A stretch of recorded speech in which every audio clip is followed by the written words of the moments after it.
உடல் பொருள் ஆனந்தி நாவல். நாற்காலியை நகர்த்தி போட்டுக்கொண்டு அமர்ந்தேன். என் பார்வை தற்செயலாக அந்த மல்லிகை அம்மாவின் படத்தின் மீது விழுந்தது. சிவப்பு ஒளியில் அந்த படம் விசேஷமான உயிர் கலையோடு விளங்கியது. அந்த படத்தில் உள்ள முகத்தின் கடைவாய் பகுதியில் ரத்தம் வழிவது போன்ற லேசான சிவப்பு கரை தெரிந்தது. அது என் மனதை என்னவோ செய்தது. நான் என் பார்வையை அந்த படத்திலிருந்து அப்புறப்படுத்தினேன். அதே நிமிஷத்தில் ஆனந்தி அறையில் நுழைந்தாள்.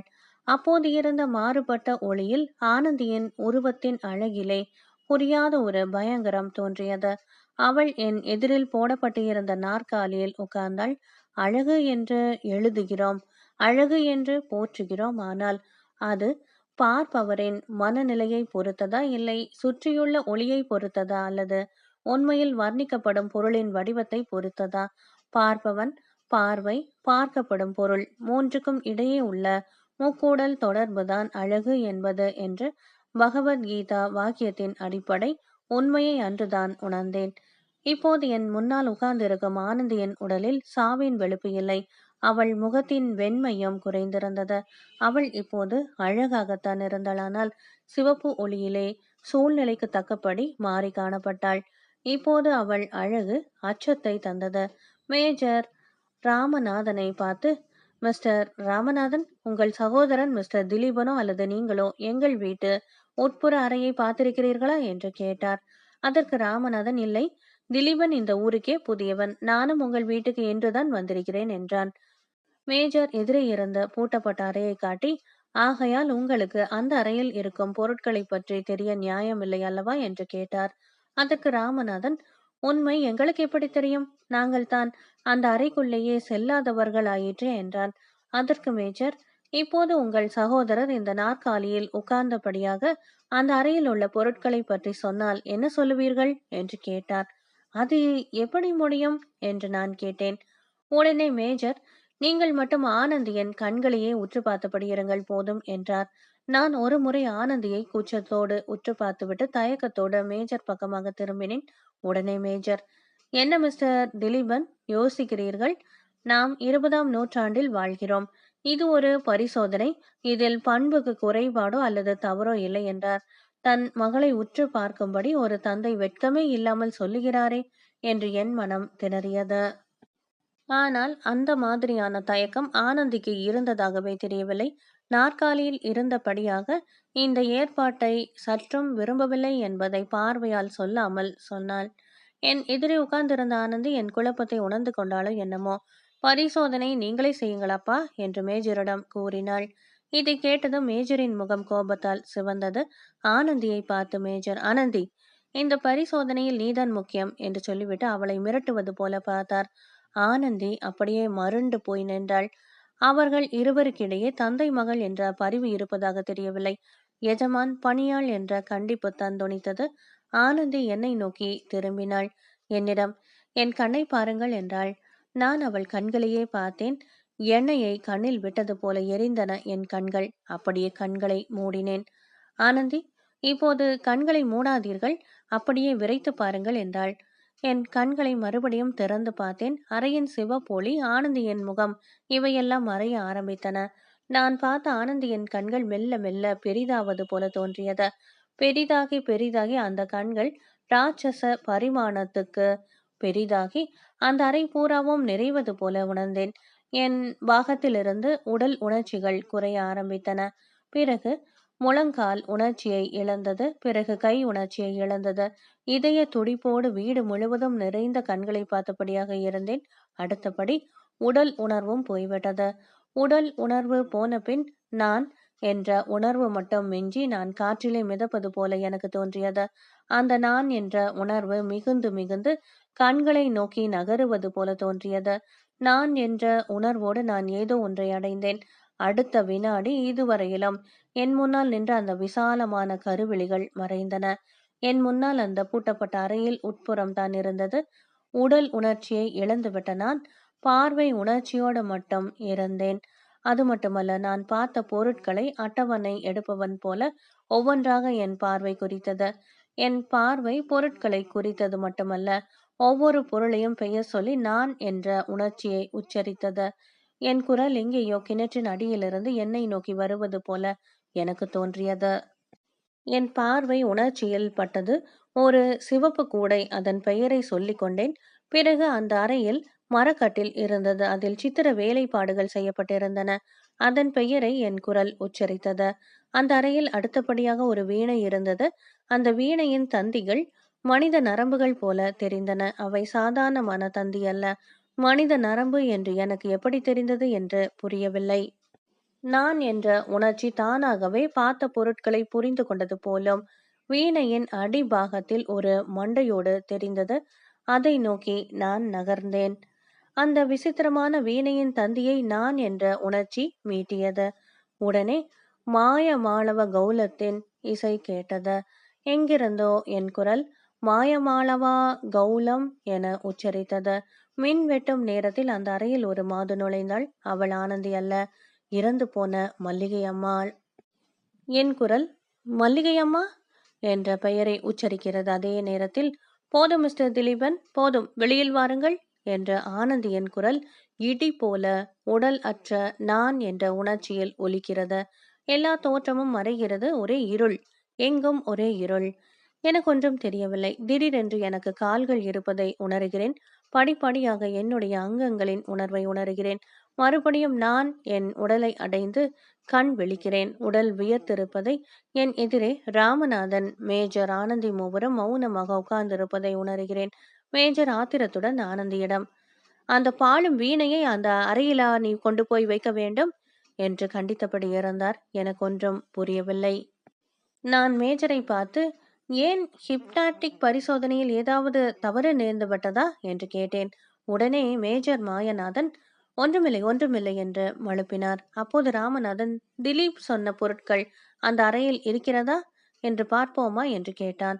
மேஜர் மாயநாதனும் வேண்டா வெறுப்போடு ஒப்புக்கொண்டார். அறையின் கதவை திறந்தார். அங்கு நான் காட்டிய சிவப்பு கொடை, மரக்கட்டில், அந்த வீணை எல்லாம் இருந்தன. ராமநாதன், ஆச்சரியம்! திலீபன் சொல்ற பொருட்கள் எல்லாம் இருக்கின்றன. இந்த வீணையின் தந்திகள் நரம்பால் ஆகியவையா? இறந்த மல்லிகை அம்மா இருந்ததாக சொன்னானே, அவர்களை காணோமே என்று கேலியாக கேட்டான். மேஜரின் முகம் குழப்பத்தால் நடுங்கியது. அவர் ஏதோ சமாளிக்க முயன்றார். உடனே ஆனந்தி தன் தந்தையின் சிக்கலை தீர்க்கும் எண்ணத்தோடு, என்ன மிஸ்டர் திலீபன், நீங்கள் ஹிப்னாட்டிக் தூக்கத்தில் இருக்கும்போது பார்க்காத பொருட்களையும் பார்த்ததாக கூறிவிட்டீர்கள் என்று கேட்டாள். உடனே நான், இல்லை ஆனந்தி, வெளியே படத்தில் இருக்கும் மல்லிகை அம்மாளை இங்கே பார்த்தேன் என்று திட்டமாக அடித்து கூறினேன். தந்தையும் மகளும் என்னை ஆச்சரியத்தோடு பார்த்தபடியாக நின்றனர். மேஜர் என்னை பார்த்து, மிஸ்டர் திலீபன், நீங்கள் ஒரு ஸ்பெஷல் கேஸ். பொதுவாக ஹிப்னாட்டிக் தூக்கத்தில் பார்த்து விழித்தவுடன் யாருக்குமே பார்த்த விஷயங்கள் நினைவே இராதானால் உங்களுக்கு பார்த்தவையெல்லாம் நினைவு இருக்கிறது என்று சொல்லுகிறீர்கள். இறந்த மல்லிகை அம்மாளை இந்த அறையில் பார்த்ததாகவும் சொல்லுகிறீர்கள். எனக்கு ஒன்றுமே புரியவில்லையே என்றார். உடனே மேஜரிடம் நான், ஒருவேளை ஹிப்னாட்டிக் தூக்கத்தில் நான் பார்த்ததை மறக்கும் முன்பு ஆனந்தி எனக்கு விழிப்பு கொடுத்து விட்டாளோ என்று கேட்டேன். மேஜர், ஒருவேளை அப்படியும் இருக்கலாம் என்று வேதனையோடு தான் சொன்னவற்றை திரும்ப திரும்ப சொன்னார். இந்த பரிசோதனையில் அவர் எதிர்பாராத ஒன்று நிகழ்ந்து விட்டது. அதை குறித்து அவர் கலங்கியிருக்கிறார் என்பது நன்றாக தெரிந்தது. ஏன் இந்த பரிசோதனையை வைத்தோம் என்ற நிலைக்கு வந்துவிட்டார் என்றும் தெரிந்தது. ஒருவேளை அந்த அறையில் அந்த வீணை இருந்ததை மேஜர் எதிர்பார்க்கவில்லையோ? அந்த வீணையின் மர்மம்தான் என்ன? அன்று இரவு சாப்பிட்டு விட்டு படுத்ததும் எனக்கு தூக்கமே பிடிக்கவில்லை. பாதி தூக்கத்தில் அந்த வீணையின் நாதம் கேட்டு விழித்து கொண்டேன். தண்ணீரில் குழாய் வைத்து காற்றை ஊதினாள். தொளபொள தொளபொள என்று நீர் குமிழிகள் தோன்றுவது போன்ற சத்தம் கேட்டது. சுற்றுமுற்றும் பார்த்தேன். சத்தம் படுக்கைக்கு அடியிலிருந்து வந்தது. சௌபல சௌபல என்று யாரோ பேச முயல்வது போல தெரிந்தது. படுக்கைக்கு அடியில் யாருமில்லை, வெறும் தரையிலிருந்து சப்தம் வந்தது. அதே சோபல சௌபல குரலில் ஒரு கிழவியோ கிழவனோ பேசுவது போல, என்னை காவேரி கரைக்கு அழைச்சிட்டு போடா கண்ணு என்று அர்த்தம் தொனிக்கும்படியாக சௌபல சௌபல என்ற பேச்சு கேட்டது. உடனே படுக்கைக்கு அடியே டார்ச் அடித்தேன். வெண்மையான நூல் போல ஒன்று கிடந்தது. சப்தமும் நின்றுவிட்டது. தரையில் கிடந்த நூலை எடுத்து பார்த்தேன். அது நூல் இல்லை, நரம்பு. அந்த விசித்திரமான வீணையின் தந்தி நரம்பு. தேளை தொட்ட பீதியோடு நான் வீசி எறிந்தபடி வீறிட்டு அலறினேன். எனது கூச்சலில் ராமநாதன் விழித்தெழுந்தான். அவன் என்னை ஆச்சரியத்துடன் பார்த்தபடி, "என்ன திலீபா, என்ன நடந்தது?" என்று கேட்டான். என் நாக்கு பீதியில் குளறியது. "நரம்பு, நரம்பு" என்று திரும்ப திரும்ப சொன்னேன்.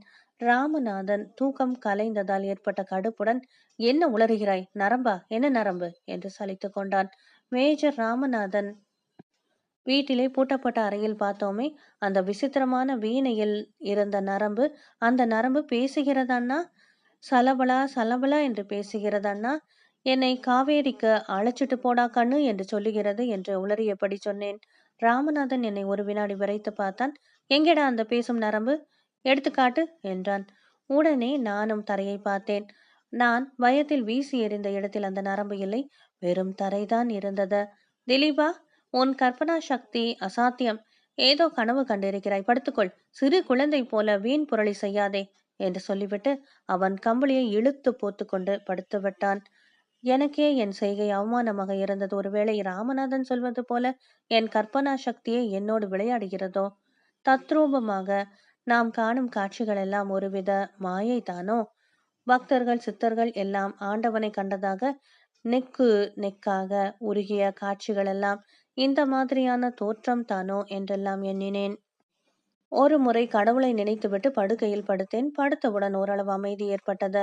அப்படியே கண்களை மூடி தூங்க முயற்சி செய்தேன். ஒரு நிமிடம் தூங்கியிருப்பேனோ என்னவோ, விழித்து கொண்டேன். விழித்ததும் அறையில் இசையின் ஒலி கேட்டது. அதே மாயா மாளவ கௌள ராகத்தின் ஒலி.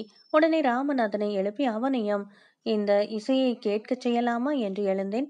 ராமநாதன் எழுந்ததுமே, இசை நின்றுவிட்டால் ராமநாதன் என்னை பைத்தியம் என்று தீர்மானித்தால் இந்த காட்சிகள் சப்தங்கள் எல்லாம் எனக்காகவே தயாரிக்கப்பட்ட நிகழ்ச்சிகளோ என்ற சந்தேகம் எழுந்தது.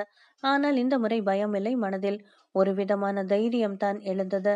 இருண்ட ஆப்பிரிக்காவிலே நுழைந்த ஆங்கில ஆட்சியாளர்கள் தைரியம் போல ஒரு தைரியம் எழுந்தது. இந்த விபரீத நிகழ்ச்சிகளின் தாத்பரியம் என்ன என்று கண்டுபிடிக்க வேண்டும் என்ற ஆசை எழுந்தது. மெல்ல எழுந்து வராந்தாவின் கதவை திறந்து வெளியில் வந்தேன். பள்ளத்தாக்கிலே மேஜர் மாயநாதனின் வீடு தெரிந்தது. அந்த வீட்டின் ஒவ்வொரு ஜன்னலிலும் விளக்குகள் மின்னின. பக்கத்து வீடுகள் எல்லாம் மூடு பனியில் இருண்டு கிடக்கும் போது இந்த வீடு மட்டும் ஜார்ஜ் வல்யமாக நிலங்களுக்கு நடுவில் வைரம் மின்னுவது போல மின்னிக்கொண்டு இருந்தது. ஒரே நோக்கத்தோடு நான் அந்த வீடு நோக்கி நடக்க ஆரம்பித்தேன். மாயா மாளவ கௌள ராகத்தின் ஒலி இன்னும் கம்பீரமாக ஒலித்தது. என் நடையில் ஒரு விதமான புதுமையை கவனித்தேன். என் கால்கள் தான் நடந்தன. நான் தான் நடந்தேன். இருந்தாலும் ஏதோ கயிறு ஒன்றால் கட்டப்பட்டு இழுப்பது போல என் மனதுக்கு பட்டது. நடந்து கொண்டிருந்தவன் திடீரென்று நின்றேன். ஒரு வினாடிக்குத்தான் நின்றிருப்பேன். உடனே குனிந்து என் கால்களை பார்த்தேன். அவைகள் தானே நடக்க முயல்வது போல துடித்தன. அதே வினாடி அந்த வீட்டிலிருந்த வாய்ப்பாட்டில் ஒலி கேட்டது. தேனில் தித்திக்கும் சர்க்கரை போல, வானிலே மறைந்த மழைத்துளி போல, உனக்குள்ளே நான், உனக்குள்ளே நான் என்ற பெண் குரல் பாட்டு கேட்டது. அது ஆனந்தியின் குரலாகத்தான் இருக்க வேண்டும் என்று தீர்மானித்தேன். மறுபடியும் மல்லிகை தோட்டத்தை நோக்கி நடக்க ஆரம்பித்தேன். மல்லிகை தோட்டத்தின் காம்பவுண்டு சுவர் அடுத்த வாசலுக்கு வந்ததும் நின்றேன். நான் வந்து நிற்கவும் அந்த வீட்டு விளக்குகள் எல்லாம் அணையவும் சரியாக இருந்தது. விளக்குகள் அணைந்தனவே அல்லாமல் இசை நிற்கவில்லை. இசை மட்டும் தொடர்ந்து ஒலித்துக் கொண்டே இருந்தது. அத்தோடு மல்லிகை மணமும் வீசிக்கொண்டே இருந்தது. நான் மெல்ல அடிமேல் அடி எடுத்து வைத்து அந்த வீட்டு முன் வாசல் கதவை நோக்கி நடந்தேன். கதவு அருகில் வந்ததும் கதவை 2 முறை தட்டினேன். பதிலில்லை. ஆனால் வீட்டில் உள்ளே இருந்து வந்த இசை மட்டும் நின்றுவிட்டது. மறுபடியும் டக் டக் டக் என்று கதவை தட்டினேன். பதிலில்லை. நிசப்தம்தான் நிலவியது. உடனே தைரியத்தை வரவழைத்துக் கொண்டு, மேஜர் மாயநாதன், மேஜர் மாயநாதன் என்று 2 முறை கூப்பிட்டேன். அப்போதும் பதிலில்லை. தற்செயலாக என் பார்வை கதவின் மேல் விழுந்தது. என்ன ஆச்சரியம்! கதவு பூட்டியிருக்கிறது. இது நேரம் வரையிலும் பூட்டிய வீட்டை தட்டிக் கொண்டு இருக்கிறேனா? ஒருவேளை வீடு மாறி வந்து விட்டோமோ என்று சுற்றிலும் பார்த்தேன். மேஜர் மாயநாதன் வீட்டு வராந்தாவிலேதான் நான் நின்று கொண்டு இருந்தேன். வெளிப்புறம் பூட்டப்பட்ட வீட்டில் உள்ள இருந்து யார் பாடியிருக்க முடியும்? என்னுடைய அசட்டு தைரியம் குறைந்து என் மனதிலே கிளி பற்றி கொள்ள ஆரம்பித்தது. நான் அந்த இடத்தை விட்டு நான் தங்கி இருக்கும் பங்களாவை நோக்கி ஓட ஆரம்பித்தேன். ஓடிக்கொண்டே இருந்தும் பங்களா வரவே இல்லை. சுற்றிலும் ஓங்கி வளர்ந்த யூக்கலிப்டஸ் மரங்கள் தான் வந்தன. மூச்சு இறைக்க நின்றேன்.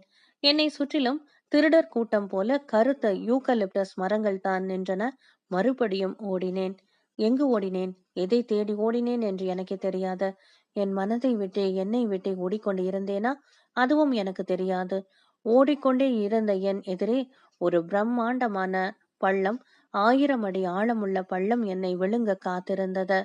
ஓட்டத்தின் வேகத்தில் என் கால்களை நிறுத்த முடியவில்லை. அடுத்த வினாடியில் நான் தலைகுப்புற மலை சிகரத்திலிருந்து விழுந்து இருப்பேன். என் உடல் 1000 முண்டமாக போயிருக்கும்.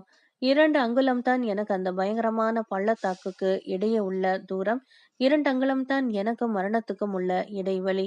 ஓடி வந்த வேகத்தில் நான் எவ்வளவோ தடுக்க முயன்றும் என் உடல் கிடுகிடு பாதாளத்தில் விழ பள்ளத்தை நோக்கி சாய்ந்தது.